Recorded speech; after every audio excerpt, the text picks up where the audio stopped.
All right. Well, thank you very much, everybody who's listening. This is the second episode of a video series that is all about helping startup founders and CEOs to kind of make that big decision of how do we go about building a partnership business. We're inviting very experienced partnership leaders into these calls to kind of help learn from their experience, and hopefully you can take quite a lot of that away from that. And so my name is Andre Becker. I'm the founder of Partner Tribe, a consulting business that is basically all around helping SaaS companies build a partnership strategy and execute on it, and build a healthy partnership business. I've got a team of highly experienced partnership leaders around me, and so we are. One thing I'm very delighted to do is introduce our guest for today, it's really great to have him on board. So, Phillip Strange, thank you very much for joining us today. Good to have you. Good to have you on. You are not an unknown name in the partnership business. So we've had several chats before, and I know you've been around the block. So maybe today you can share a little bit about that. As I mentioned, we want to kind of help founders get a little bit of your experience, and share some of the things that you would do if you were in their shoes. So that's what this is all about today. Good to have you on board. But maybe as a kind of a first thing, you can maybe give a very brief intro into kind of who you are, what you do, how you got into the partnerships game, and what you do currently. Yeah. Okay, so I was always an enterprise sales rep. And I didn't realize I've been acquiring channel expertise. In actual fact, I've been working in channel just about all my career without even realizing it to start with. And then I moved to Spain in 1996. I set up the Spanish subsidiary of a software company called Mercury Interactive in 2000. They're the market leader. They were the market leader in automated software testing. And in 2003, I got recruited by their direct competition technically, because Mercury was far better at execution. A much smaller company called Segway Software.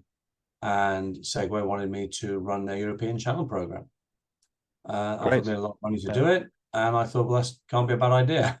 Yeah, no, that's definitely a good incentive for sure. And I've been working channel more or less ever since. Awesome. I've developed a couple of programs for software startups over the past couple of years, and then last summer I was approached by one of my ex-colleagues in Mercury to join a company called OpsHub. And OpsHub, I'm now vice president of channels and alliances at OpsHub, a US-based company, and they offer integration and migration software for huge and complex projects. And enjoying every minute of it. Great. Yeah, no, that's good to hear. And I told you before, I'm quite impressed with your with your background. I think it's really also the part about being an enterprise rep. I think that is probably true to 80% of the partner leaders that have become partner leaders today. They were at some point, they were probably direct salespeople. Actually, in the last episode, we had one of the odd ones out, which was Brad Orlock, who basically started on the technical side, or coming from the technical side, which is the rare occasion. But I think most of us, including me, we started out in sales and then kind of slipped into the partnership business. But what I really liked about your background, and you just mentioned it as well, you actually have been in the shoes of working in the startups, being in front of that decision of how do we actually go about building that channel, right? Yeah. And you brought your experience into that, but also I would imagine there's quite a lot of things that you had to figure out to kind of get started, right? Can you tell us a little bit more about that? Yeah. So, I mean, I think if you're a startup founder right now and you're wondering how to approach setting up a partner business, the first thing I would say would be prepare your partner story. So the people you're going to talk to, they'll want to know why you're looking for partners. That's the first thing. They want to know why you're doing that. You're not going direct. Second thing is that they're going to ask you how they will benefit. right? So what's in it for me is always going to be the first thing they're going to ask. And so you need to have it very clear how you're going to help them be successful. As soon as you start talking, if you don't have that nailed down, then you're going to lose credibility immediately. You can't sound like you're making up as you go along. And then finally, this is a mutual evaluation process. I think a lot of companies talk about recruiting partners, whereas as far as I'm concerned, you reach an agreement with a partner and it's a mutual evaluation. And so if you're recruiting a partner, they need to give you a very strong answer about why they want to partner with you. It can't just be, well, if something comes up, we'll let you know. You don't sign an agreement on that basis. So those are the key things I would suggest right now to a founder who's thinking about going into a partner. Great. Yeah, no, I fully agree with that, by the way. It's, one of the, I think the key things when we also work with our customers is, very often the kind of partnerships that are already in place, very often they're being praised as, oh, we have already great partnerships. And then as a partnership leader, you come in and you have these conversations and you realize actually they have been set up on the wrong premise, right? Of, basically saying, yeah, okay, if we have some leads, we'll let you know, and if we have some leads, we'll let you know, right? So you kind of you're building it based on the wrong idea. I think the value proposition needs to be not only to what is our value proposition as a SaaS business to the customer, but also what do we actually have to, where can we actually add value to the partner, right, that we're trying to approach, and why are they the right ones? And at the same time, as you said it very, very well, because that also gets forgotten very often, is what is the part, why is the partner actually right for us, and what is the value that they're providing to us, right? Other than just, okay, yeah, we can bring you some leads, right? There needs to be a little bit more meat on the bone in terms of the value. So fully agree with you there. That's if very they good don't advice. know why they're doing it, if their only reason for doing it is to cover a maybe situation, then the partnership's never going to be successful. They have to have a strong reason, which could be that they've got a dozen companies asking them for this very thing that you've got right now.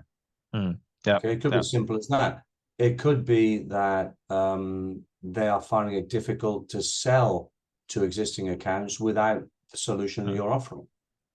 Yeah, exactly. They're not always going to say that first time, which is why it's a little bit tricky sometimes. I would really prefer, and it's difficult these days in our remote business world, I would always like to go and see them, meet them, speak to them.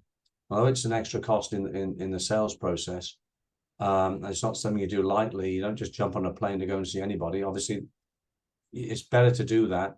And if you qualify them properly, there's usually a fairly high, I wouldn't say close rate, because I prefer to think of it as an open. You're opening a relationship, you're not closing a deal. But you have a very high rate of success if you go there, meet them, look them between the eyes, shake hands, break bread with each other, and do business a little bit the old-fashioned way. If you do if everything remotely is fine, but you probably find you're losing something. You're not really creating the relationship you want until you actually go and meet people. Great. I love what you just said, which is don't think of closing the deal, right? When it comes to partnerships, think about opening a relationship. And I think that is so true. And I actually haven't heard this one, and I will write it down into my book of cool things to say. So it's very, very, very good. And you also talked, in your kind of just what you were alluding to, that don't go and basically just make it up as you go. Don't go in there without a plan. Can you kind of be just a bit specific on what are some of the things that you would do if you were in that situation to kind of get your ducks in a row in terms of, okay, what would you consider being the things you would do to get to a plan, right? Where you can go and say, okay, if I have these kind of basic things, I can maybe go start looking into, talking to some partners or recruiting some partners. Yeah, you're going to look for you're going to be interested in creating a partnership program to build your company. Right. Now it may be that you want to expand internationally. Okay. And so if you're going to expand internationally, then you need to think about how partners outside of your country are going to sell. Yeah. That's not as easy as it sounds. I was working for a vendor not too long ago, and they could not easily demo their product outside of their own country because it was a high resource process. Yeah. And so it turned out that they weren't able to develop a channel program outside of their 2 hours drive, basically, from their offices, because that meant Right. taking people a long way from their office, and it was impossible to demo the product online. Yeah. Okay. They haven't Yeah. thought So about that. and that does definitely make a big difference, right? So you need Mhm. to, and that is where a lot of companies that are starting out with partnerships, the first reaction is, okay, let's make a list and call some partners, right? Whereas actually that what you're just describing is one of the key Yeah. things, right? What actually does that mean internally? Which Yeah. departments are involved? What do they need to do, right? And how does a partnership business impact them, right? And You then have to those different understand the sales departments, right? process that the partner is going to follow, not the sales Yeah. process that you follow. And so if Mm. if the partner is on the other side of the world, then by default, you're going to have to train them to show the product, Yeah. right? And that may mean that you don't go to the other side of the world. You go to your local geographies first, which makes sense. But you have to think through your sales process and then think, okay, so how's this going to be different if a partner does it? Because I think one of the major mistakes companies make is that they think, okay, so we'll recruit some partners. We'll to enable them, we'll give them our PowerPoint deck, which is the one we give to our customers, right? With one we explain to our customers. We'll give them the internal sales training. Okay, that's fine, but you're not selling your product, you're selling two products. The partner, what the partner offers and what you offer, and we'll give them a price book. And that's it. That's enablement. And that just never works. So it's just it never works. So you really have to think about a whole process about how the partner's going to do this, and then how you're going to support them. And that's when you're going to speak to your partners, you have to have that very, very clear in your mind to be able to explain that with ultimate clarity and ultimate detail, because they have probably dealt with vendors like you before. Yeah, that and is probably that's a bigger very true. ones. Yeah, that is a very And so true part. they'll know the drill. Yeah, exactly. And it's a very true part, right? The majority of the time when you are a startup and you're trying to partner with companies, usually those companies, will be bigger than you because you want to capitalize on the opportunity and their account list ultimately, right? And they will probably have had already quite a lot of partnership relationships in place. So one of the great things you can also do there is learn from that, right? And talk to them about, how do they see that partnership work? What have they done in the past with partners that has worked well? And then kind of make your mind up about whether that's the right thing for you as well. So I think that's a very good point. One step back to the discussion around the internal preparation, right? Before you even go out speaking to your partners, there's one example that I always have is that it's been numerous times that I've kind of joined as a partner leader in a company where we were talking about, okay, well, we have these partners, we need to make them successful. Let's run some joint marketing campaigns. And then I go and talk to I kind of start my conversations around, okay, how do we do this? What's the plan? We put a plan in place with the partner. Then I go to the marketing team and I say, okay, well, now we need to build all of this collateral to run these marketing campaigns. And most of the time, the marketing team didn't even know that they were going to be involved in this topic, right? And now they have to make up capacity to also serve the partnership team. And that is what I mean with, you need to make sure that internally you also got your ducks in a row, that the departments know what it means to start a partnership business, right? So you need to let your marketing leader know, hey, this is what we're trying to do. And what that means for you is you need to make some capacity to also do some partner marketing, right? And these kind of conversations need to happen before you start reaching out. Yeah, I call it being partner ready, Andre. Yeah, it's a very Is your good company partner ready? Yeah. So to become partner ready, everybody needs to be on board with the idea. What you'll find is that there'll be one person in sales who thinks it's a waste of time. Yeah. There'll be somebody else who just doesn't get the idea. Maybe your support leader. I was in a company once where there was a very successful partner company, but the way they organized support did not recognize the fact that a partner's customer, which could be one of 20, and effectively one of a customer who was part of maybe a $250,000 a year revenue stream, was being treated as if they're only a $5,000 a year customer. Yeah, right? That is a. And so when they placed a service call, they were just put in the queue. Sorry, when the partner placed a service call, it was as if support treated the partner as if they had not done the first line support, and they went through the whole thing again. And it caused a huge delay in all of the partner service support calls, because they were not partner ready, and they had not been instructed on the importance of the partners, and they had not been clued in on how to work with the partner after the partner had done the first line of support. And so this is something which occurs all the way through the company, not just in marketing, but in sales and support. How about product development? So when you do a new product, how are you going to sell that within the partner community? You have to think about that as well. So all of these things have to be thought through in the context of partnerships and selling through a third party. And very few companies do it well, I'm afraid. Absolutely. Yeah. And then there's also always this topic since you're talking about product, there's always this differentiation, right, between the different types of partnerships that you have. Well, technology partnerships, whether it's an integration, reseller partnerships. Are you actually aiming to get consultancies on board? And each of these types of partners you need to approach in a very different way. So this exercise of, okay, what can I actually offer this partner, right? This partner, you can almost do this on a. It's not enough to do one and then kind of approach every partner. You need to do this specifically for each partner type, right? So that you really understand what is it that actually the technology partners get out of this. What is it that the consulting partners get out of this, etc. So that's also one. And you may find that your value proposition only fits one type of partner.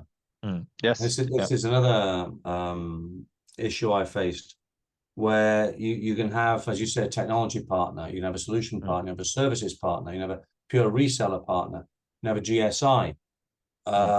You can have a model where somebody bundles what you have and it's a white label. You have to be able to figure out before you go and speak to anybody, what is the model going to be? Because if you don't know what it's going to be, then you're going to have a lot of difficulty articulating it. I'm not going to go to my GSI partners today and talk to them about a white label. They're only interested in services. My focus is going to be on how to help them generate 4, 5, 10x services for every dollar of license value they sell. That is exactly the right way to do it, especially with consulting partners. I think the more you can put yourself on their side of the table in terms of helping them figure out how can we make our business, especially with smaller boutique consultancies. If you put yourself in the shoes of the CEO of that company that tries to basically sell their services, how can you, as the software vendor, which is basically the just a vehicle, right, to deliver an overall solution of which your software is one part of, how can your compound, right, or your app or your software, how can that help drive these services and make the consultancy successful? And that's more than just revenue. That's also how can you deliver really good ROI to your customers? How can you increase awareness, right? How can you deliver results that then can be reinvested into maybe more services or more other parts, right, of what the offerings are. So there's definitely a lot of that. I think a big tip for the founders is a couple of things. First of all, no partner model is perfect for everyone. Okay. And so even though you see a company which you think they're going to be perfect for us, you may have to discard them, right? And the reason for that is that partners have a specific business model that they stick to, and that you're not going to change it. You're not going to change the way they sell. And so one of my first questions is always, tell me how you sell. What's your sales model? How do you work in the field, right? Yeah, very and good. If that doesn't fit the way that your product is sold, then you have to forget about it. I was managing a very, very large international company as a partner. They had a business model, a sales model, which did not suit the sales model of the company I was working for. Their salespeople have been selling a different product to a different audience for a long, long time, and getting them to change to a product which is basically probably about 10 times the value and to sell to a different person in the organization was never going to work. Never going to work, because they would have to change the business model, the sales model, for 350 people. Yeah, no, very, very good point. Absolutely. And I think that brings us to that point that you mentioned earlier, which is enablement, which is a whole big, like bucket, right? On its own. There's so much about enablement that needs to be done and can be done.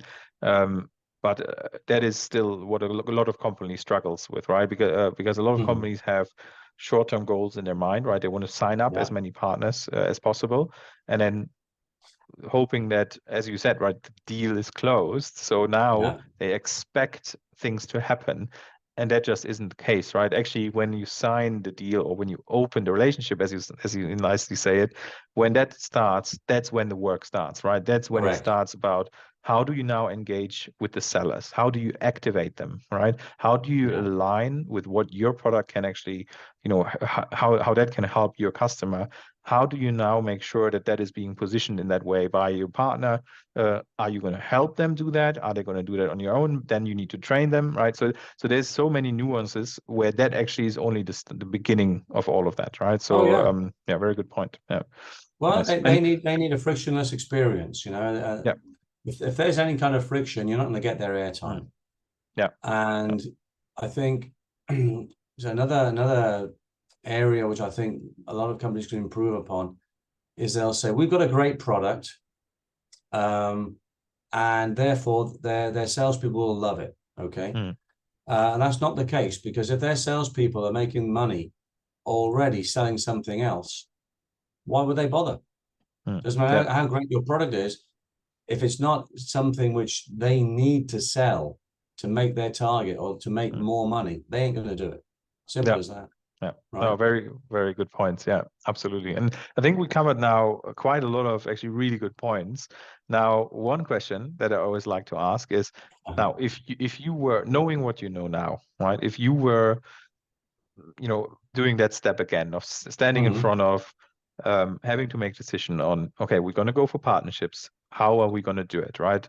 What would be some of the things you would do differently this time And around? the first thing is I would focus less on explaining my product and more on how my partner will create a revenue stream. Very nice. Yeah. Very first thing. They don't care about your product. Really, you could be selling tin tacks for all they care. If those tin tacks help them get a market differential, help them make more money, they will sell it. Your product doesn't need to be brilliant. It just needs to help them make more money. That's the first Very thing. good insight. Yeah. Yeah. I think another thing would be, well, the sales enablement has to focus on, well, I think you need to develop a unique value proposition with them, a unique joint value proposition, something they can't do without you, something you can't do without them. So if you've got that unique joint value proposition, everything else falls into place, right? There's a very strong reason why they can go to market with you and offer something with you which is totally unique, then it's a total win-win and everybody is on board. If you're forcing something, maybe adding just another product to their portfolio, then the only thing that's going to happen is that they'll be opportunistic, excuse me, they'll be opportunistic and they won't actually be actively looking to sell your product. They'll just be waiting for a lead to come in. And that could be once a year. It could be once every 5 years. You don't know. Yeah. Yeah. That is a very, very true point. Yeah. Very good. Great. So Yeah, that would be my two, apart from the yeah. other things, that would be my key piece of advice. Yeah, very good. So no, thank you so much for sharing that. That is really helpful. And I think so. Some kind of just to summarize, I think some of the key things we discussed, and I think all of them incredibly valid points. Right. One is, if you're in front of going out and do partnerships, first of all, don't necessarily just go to one of your sales guys and say you're in charge of partnerships now. Right. Think about how you actually want to do that and who has really the capacity and knowledge to do that. Right. But then go and actually have a plan, right? So that is one thing. Have a plan. Don't kind of start calling partnerships just because you think you have a great product, right? Have a plan. Think about the value proposition, right? And not only the one to you from you to the customer, but also the one from you to the partner. Think about what you need internally, the different departments that are impacted by you starting out to go out and bring partner into the mix, right? Marketing, customer success, support. These are all themes. Yeah, finance, right? Exactly. How do we pay the partner, right? At some point, you come to the finance department and say, yeah, this partner made a deal. We now need to pay them commission, and they have no idea about it. That's a bad thing, Or right? even worse, Andre, the partner needs to pay for your software. Yeah, exactly. And they've got 30-day terms, but their customer won't take less than 180. Yeah, exactly. There you go. How do you resolve that? Exactly right. So there's so many things to think about. So have these conversations with your leaders, right? With your department heads and department leaders. Then think about enablement, right? Go beyond signing the contract and think about, once we have that done, how do we now engage with the right people at the partner? What is in it for them, right? Very often I see that companies think that the partner owes them something as soon as the contract is signed, but it's not the case, right? It is a mutual thing, and for that you need to also understand what is in it for the individual, not only for the company, but for the individual that you're approaching, that you want your position, that you want them to position your product in front of the customer, right? How do you get them enabled and engaged, and so that's another big one. Do they get paid for selling my stuff? Yeah, exactly. Don't right? forget to ask that.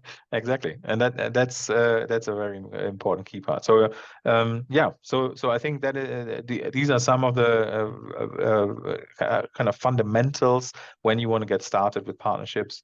Thank you very much for sharing that. I think that was really good. It's very interesting because a lot of times some of the core stuff when I talk to partner leaders, we all think very much alike because we have experienced it. But then in many ways, in some specific ways, when it comes to the nitty-gritty, they do tend to do it slightly differently when it comes to the execution part. So I always find that very interesting. But yeah, no, super valuable. Thank you so much, Philip. Really appreciate it. And great to have you on the show. Thank you so much. Thanks a lot, Andre.